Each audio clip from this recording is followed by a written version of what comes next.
Hello, one and all. Welcome to another night of show and share.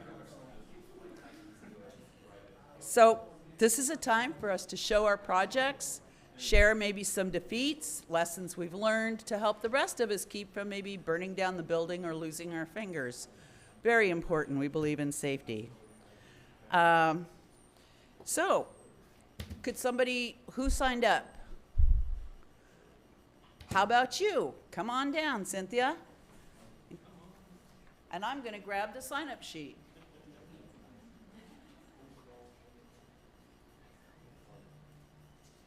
All right, my mother requested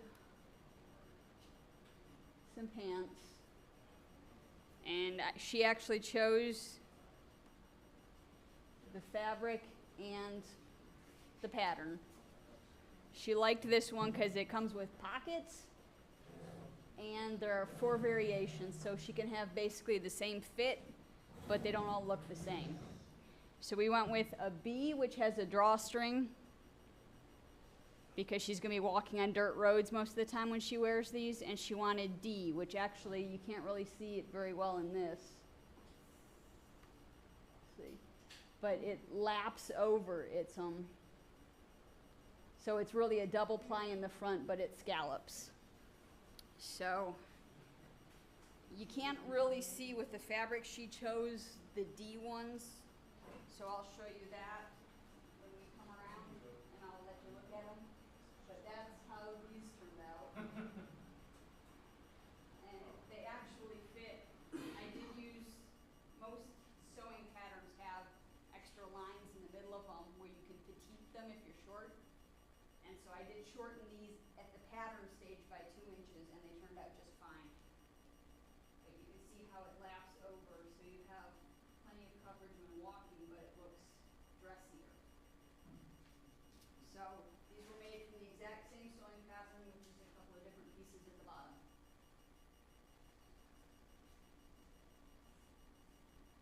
How long does it take to make something like that? After cutting out the pattern, it took me about 2.5 hours to sew each pair. Any other questions? How did that, so you said there's slight variations with scallops. Were they at the bottom where they like an extra piece that was Yeah, in this one, you can see it on the pink pair. All of the pants are the same, with the pockets, the waistband to this seam right here in the mid-calf. And then they're different pieces for each. It's either 2 or 3 pieces. That's A and B are basically the same, except for a buttonhole where you put the drawstring through. C is a completely different because of the way you had to do the casings, because the drawstrings go vertical instead of around the ankle. And then D only had 2 pieces. They each wrap completely. And was that all machine? Yes. Nice. No hand stitching. No. Sorry, Aretha. Any other questions?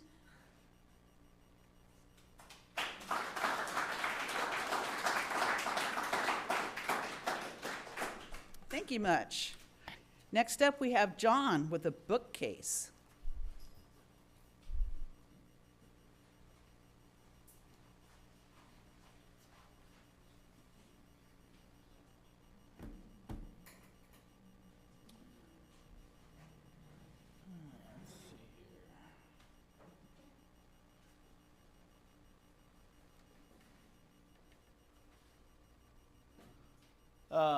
Hey guys, my name's John.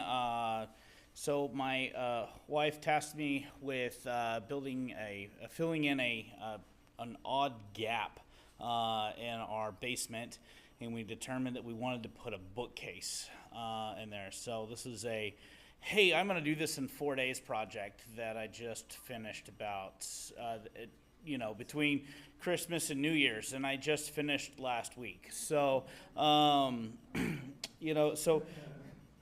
I would say, with any great project, one of the things that you've got to do is map it out and scale it out. So this is kind of the rough out drawing of it. I went through about 3 or 4 different renditions on how we wanted to do it. We started off with an IKEA hack, and then decided that based on availability of materials that was not going to be possible. So we went through and we demoed it.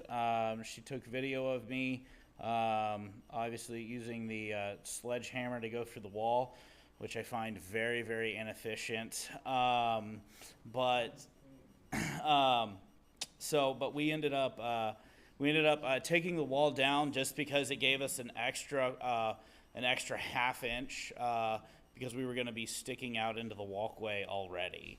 So we got that demoed, and I ended up running electrical all throughout, so that I could do the power for encased lights. Mocked everything, or put everything together. I just used half-inch plywood and 18 gauge nails. I used there's the wiring for all the lights, and I got it all set up. Went and bought a paint gun for it, and one of the things that I found is that if you're going to use a paint gun, at least for the cabinets, making cabinets and stuff, I found it would be significantly easier to paint them all as individual pieces and then put them together than painting it once it's all together with all the different angles and corners. So this is kind of the rough up. The bottom part we ended up using upper cabinets already pre-built for blows, and put them in with a 3/4 inch plywood on top as the surface. So this was kind of the mock-up before we painted and put shelves in. Went through, painted all the trim, which is made out of poplar. You can kind of see if that's coming through. We notched, my dad and I notched out all the trim work so that it fit nicely together. And then I don't know if you guys remember, several weeks ago, my wife showed a small miniature of Barley's. That little hole right here is going to be where that miniature resides, and there will be a small little outlet, fake outlet on the other side of the wall that you can open up and look into it once it is completed. So once that's completed, I ended up putting power down here below to power the LED lights on it. It's also a smart switch, so if it's not turning on or whatnot, we can just ask Alexa. So there's more painting of the projects, and here's pretty much it in its finished state. Let's see here. With the automated lights on and everything. So end of the day, it ended up taking almost 3 months, and that was just with all the different activities that life throws at you, being able to get everything completed. So end of the day, it's in, it looks great. I would not do it again. Any questions? How deep is the upper, and then how deep is the lower? That's a great question. So the gap that we had to fill was 9.5 inches. So the uppers that we got came out with the panels and everything out to 12 and a half inches. So it stuck out by about 4 inches out into the walkway. But the top part was flush with the wall, so it was right at 9.5 inches for the top. And what room is that in? So it's in our basement. So there was in our basement beforehand. As you walked in, there was just the main walkway. There was a 9.5 inch jet out on the wall before it went to the back, and so we were just capitalizing and making something useful in that space. You just want to like store You're gonna have to ask her. We got like a bar. It's so bumpy. Yeah. There's a lot of alcohol. And then I think the other thing was like board games and other things, just to give us a little bit extra cabinet storage. Yeah. All right. Thank you, guys.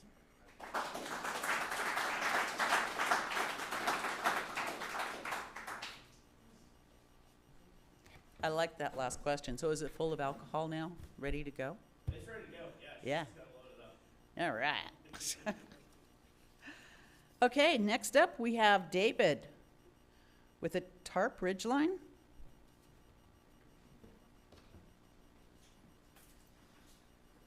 So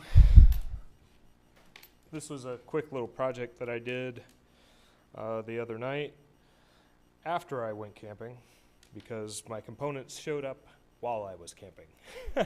So thank you for the shipping services running late. This is a continuous ridge line that I use to hang my tarp. You could just tie a piece to each end and tie it to the tree and tie it to the tree. But then if you want to adjust it one way or another, you got to untie everything and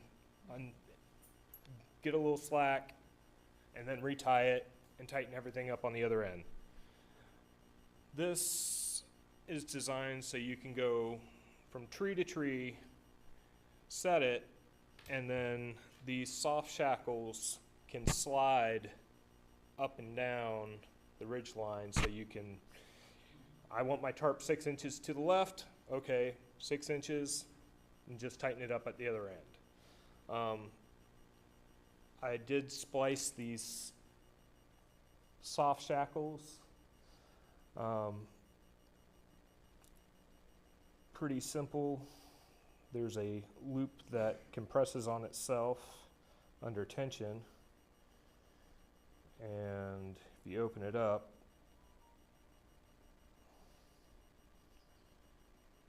you can open the shackle and thread it through the grommet on your tarp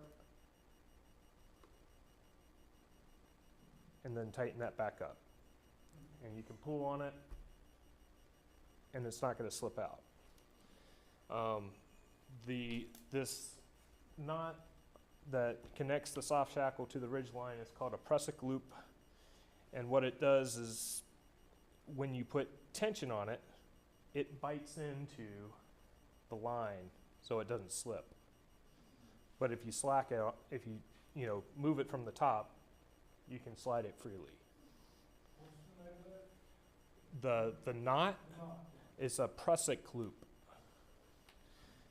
and then I spliced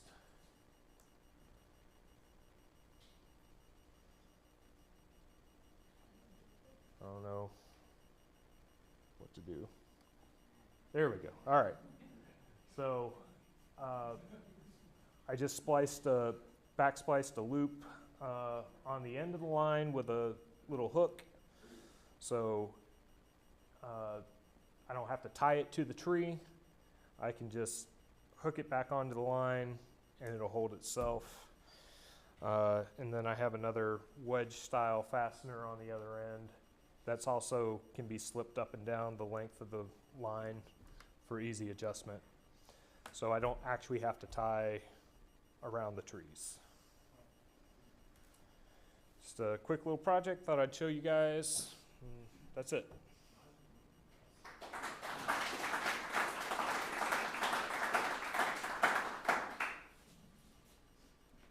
So did that keep you dry?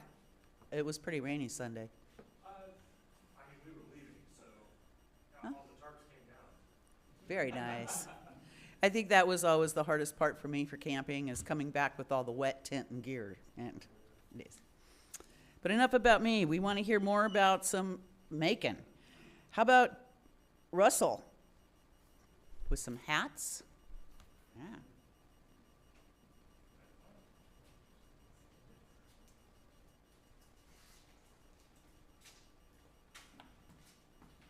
Hello, my name's Russell, and I recently lost a daughter to college, and when she left, I inherited her embroidery machine.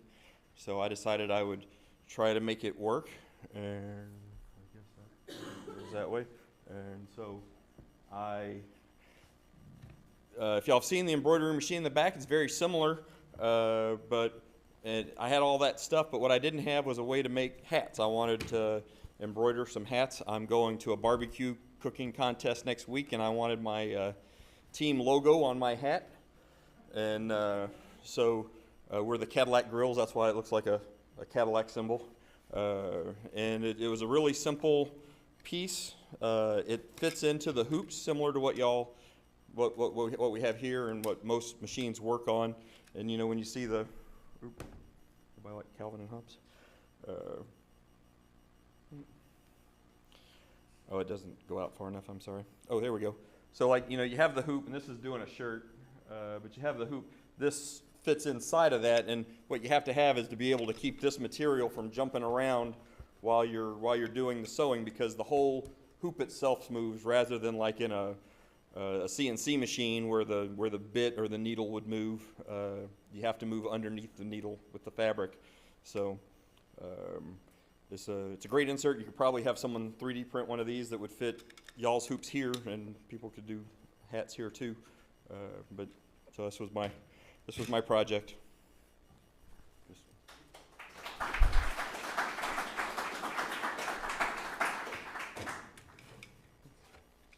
I'm gonna have to get a closer look at that later. That's good. All right, next up, we have Rob with a solar meter.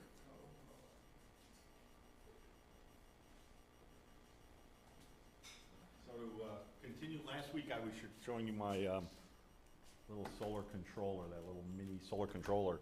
But to be able to check out my controller, my charger, and the panel, there's a different panel. I looked online, I couldn't find anything that did what I wanted, so I created my own solar meter.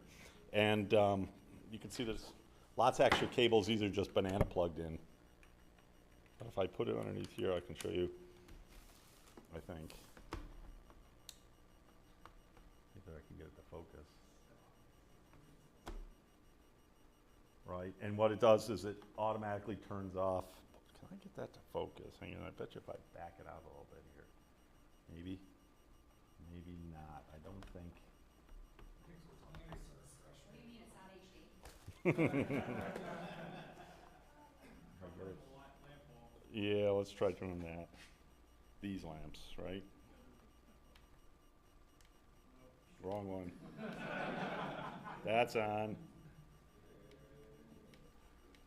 That's off. Better? No. Yeah, that's interesting that it won't focus on that. Anyways, there's a menu there. But effectively what it does, let's see, I have the backlight is on now. What it does is, what you can't really see, but you can sort of see, there are two sides to this. This side shows the solar panel, and this side is going to show me the information about the battery. And the way this hooks up is I input a solar panel on this side, and that's going to read the voltage of the solar panel. And then this lead here is the through port. So to read current, you have to move your voltage through something. So it moves out of here and into here, and this is the battery. So this side is how I see the battery voltage. As I move current between these, I read the current coming in here. It's going to compute the wattage. And then the last reading is watt hours. So the idea is that if you understand how solar panels work, a solar panel in full sun will have a certain voltage. So say 17 volts. But that's what's called the open circuit voltage. If you put a meter on it, you'll see 17 volts. But as soon as you put a load on it, that voltage will go down because you're going to be using the power. If you short the solar panel with an ammeter, you're going to now read the current that you're capable of generating in full sunlight. So I have a panel, the open voltage is 17 volts. The current when I short the panel is about 5 amps. The problem is, when you read 5 amps, the voltage is 0 because you've shorted the panel. And when you read 17 volts, the current is 0. because you're reading the open, technically it's not 0, but it's close enough to 0, because you're reading the maximum voltage. Somewhere in between those two, somewhere in between 17 volts and 0 amps and 5 amps, there's what's called the maximum power point, which is the maximum amount of power that a solar panel can put out. So if you buy a 100-watt solar panel, they're lying probably to you. What they're gonna do is they're gonna take the maximum current times the maximum voltage and tell you the maximum wattage is 100 watts. But really what it is, it's not. It's probably about 70 watts, because you have to reduce the voltage down until the current gets to its maximum point and the voltage is at its maximum, so you get a maximum wattage. I don't know if you're following all this, but that's called the maximum power point.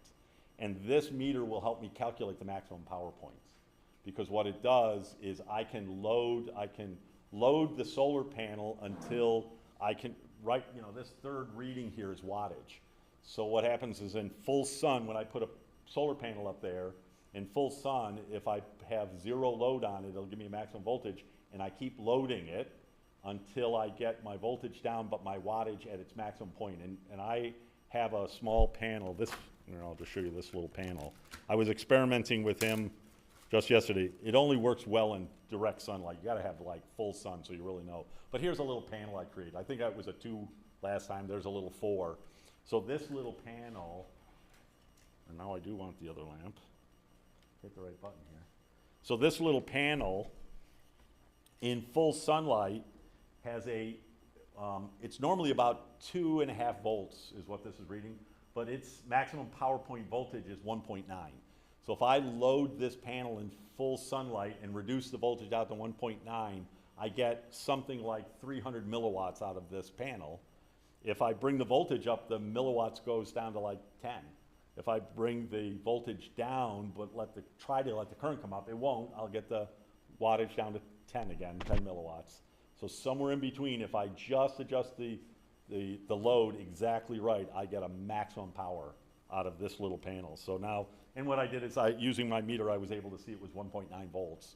This panel now is, I want to load it. And when I talk about loading it, that's what remember last week I was showing this little controller.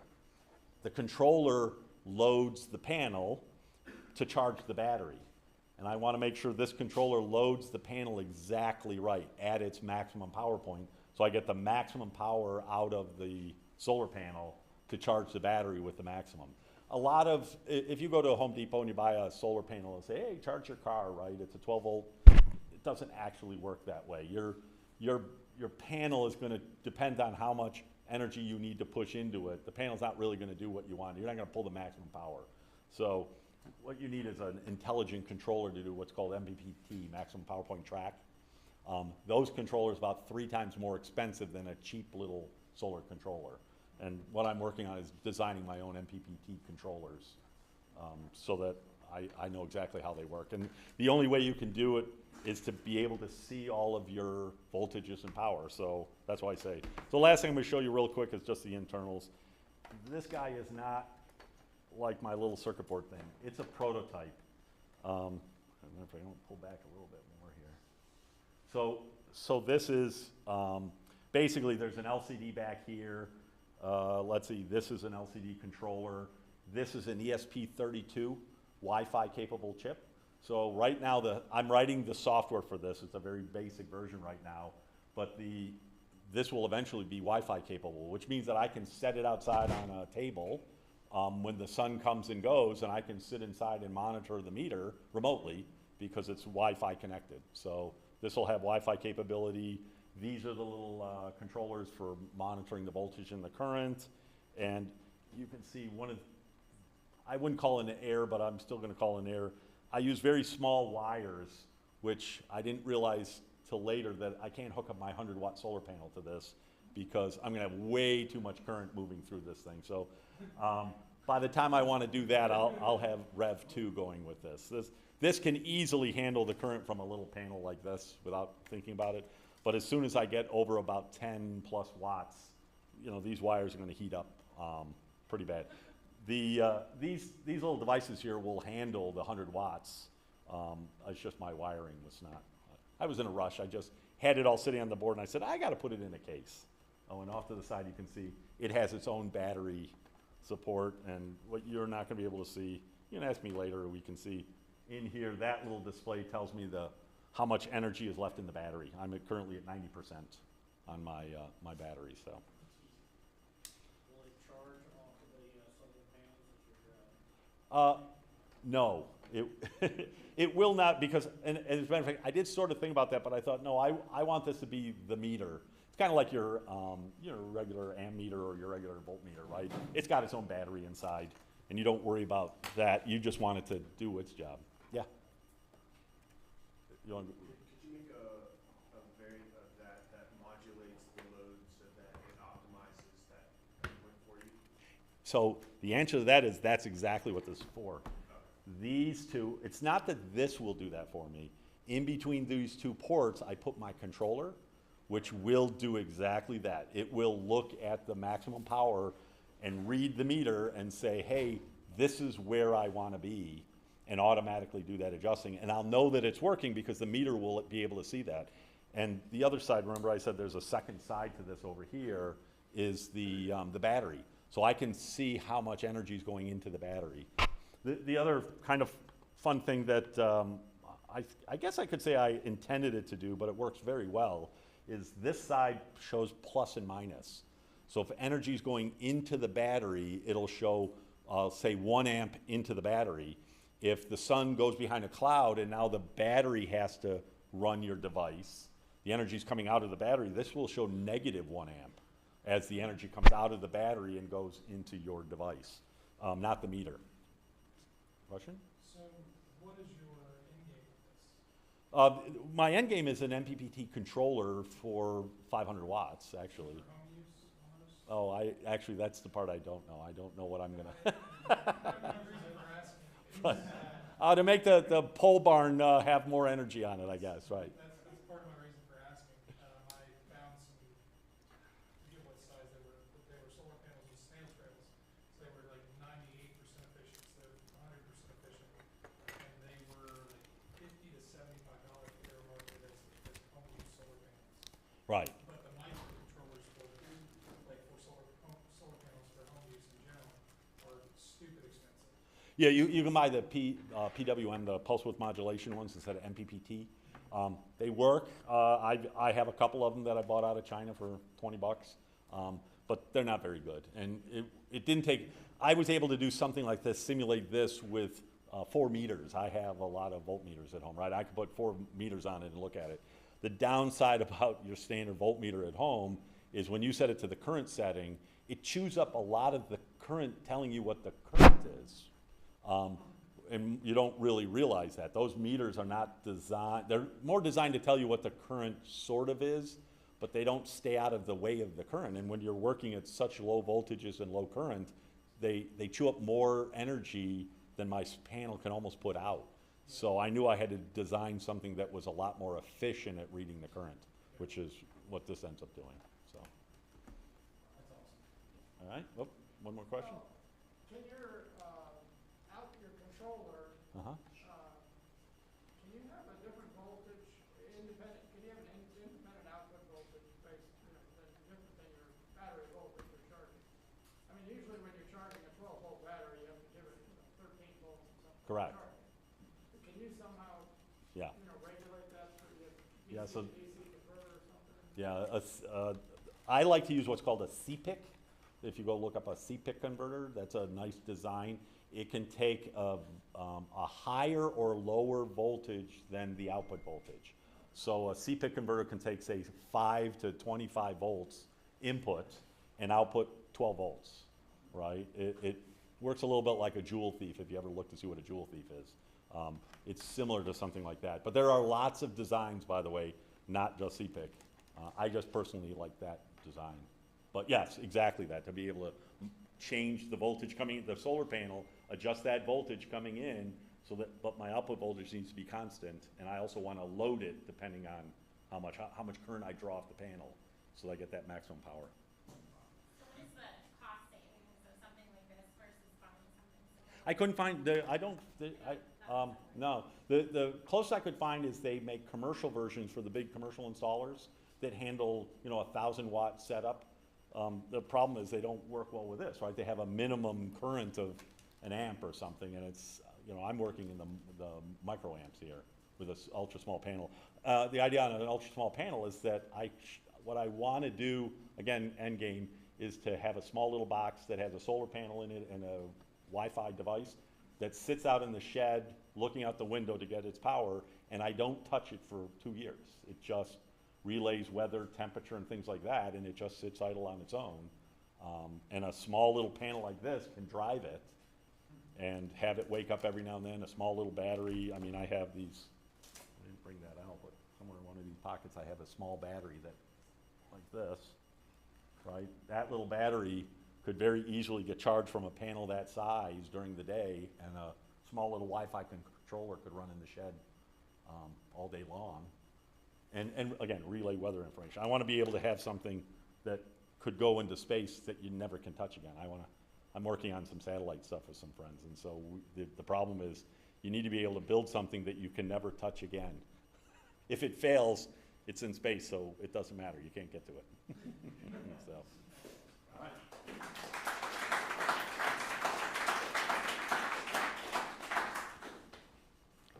Thank you, Rob. Next up, we have Arno with some aluminum tools.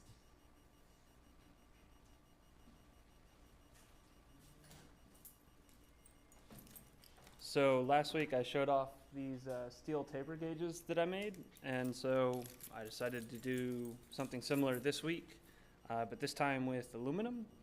So I saw this tool at Woodcraft for I don't know how much, and I decided, well, I can make that on my laser.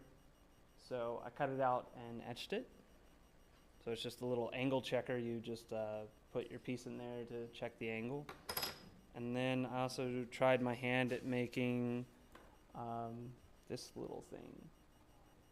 So this is just a kind of a circular ruler. You just put it on something on the tin, and then you roll it and count how many revolutions it goes, and that gives you the distance.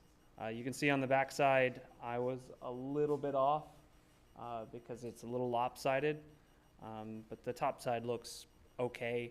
And it's mostly accurate. I think it's accurate to about a 1/2 mil over 10 centimeters, so it's all right. That's really it.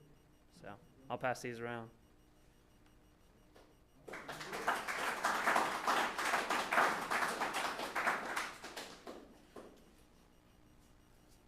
I think your round measurement tool would be good to measure pipes, circumferences, right? Yeah, that's great. Joe, we have some hold fasts.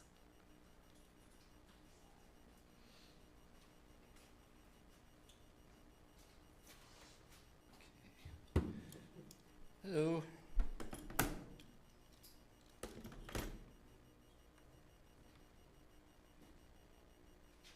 Okay, so metalworking has a new fab table. It's a strong hand table. It's a great addition to our shop. And on it, when you see it back there, there's all these little 5/8 holes laid out all over the place. And that's very similar to what they have in woodworking, where you can put stuff on there and use a friction clamp to hold whatever you're working on there. The strong hand ones that they sell are really expensive. They're approaching about $30 each. So most of them are sold in sets that are like $300 or $400. So I decided to take 5/8 bolts and make my own versions of them. They work great. I went to Harbor Freight and bought some of the inexpensive jobs, you know, to the tune of about $5 each tops, and about $1.50 for the bolts. So for about $6, I have. I keep doing that. Can't sit on the Knox Makers. Yeah, Oh, I don't know why technology all. well, I'm gonna zoom in anyway. Okay. Show Took the bolts, chopped them short.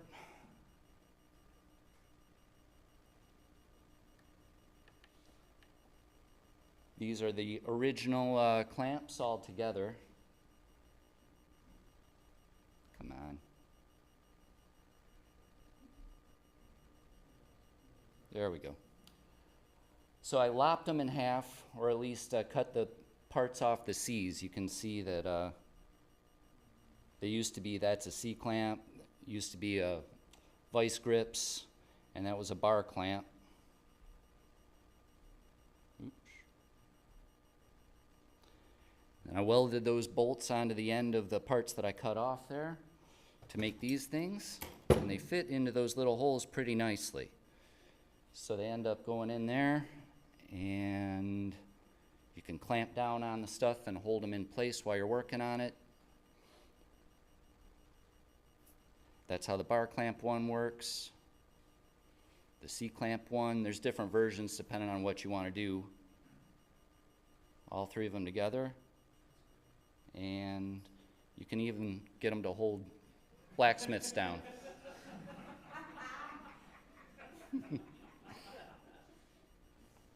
But yeah, they're kind of pricey when you buy them, so making them yourself is a lot better. Anyways, hold fasts. Well, friction, as it goes into the hole and that goes down, it pries back on the hole that it's in a little bit and clamps it in. And then when you release it, then you can pull it out of the hole, put it wherever you want. Any other questions?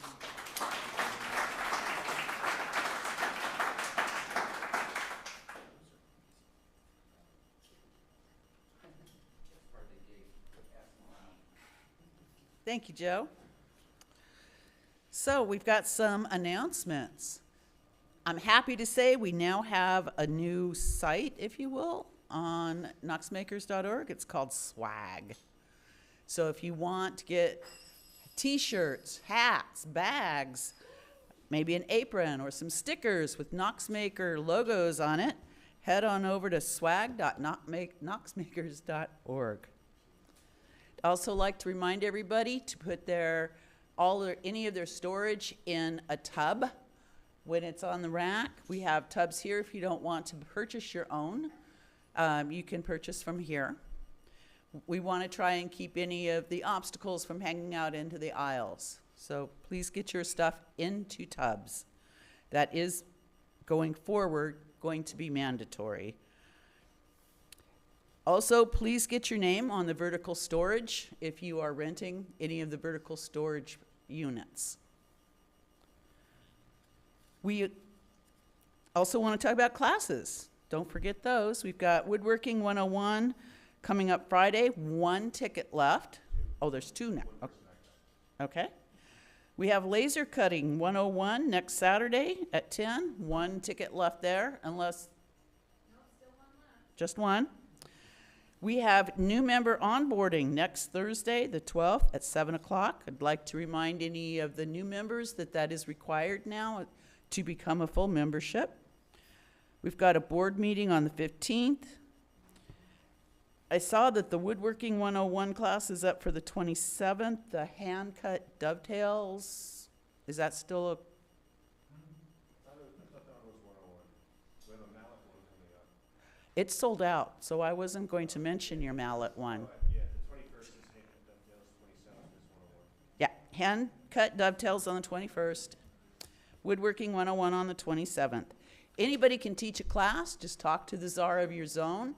If you think you have a skill that others would like to learn, I know several of us have seen projects up here and want to do more. So just talk to your czar. Like to remind everybody that we're a nonprofit. We're all volunteers. If you would like to help us out without any additional work at all, and you buy stuff on Amazon, please convert to smile.amazon.com, and you can select Knox Makers as a charity, and a small pittance will come to us, but that small pittance adds up. We're currently getting over $100 every quarter now, so it's starting to build. So that would be much appreciated. As I said, we're all volunteers here, so I'd like to ask for some help. Somebody to pick up, empty the trash tonight. Thank you, David. And how about air filters? Russell, you feel up to changing the air filters? Yeah, personally, I'd rather do the trash. The latter, I'm a little bit. Okay, so we got volunteers for that. Perfect. Let's see, I think I've got everything covered here.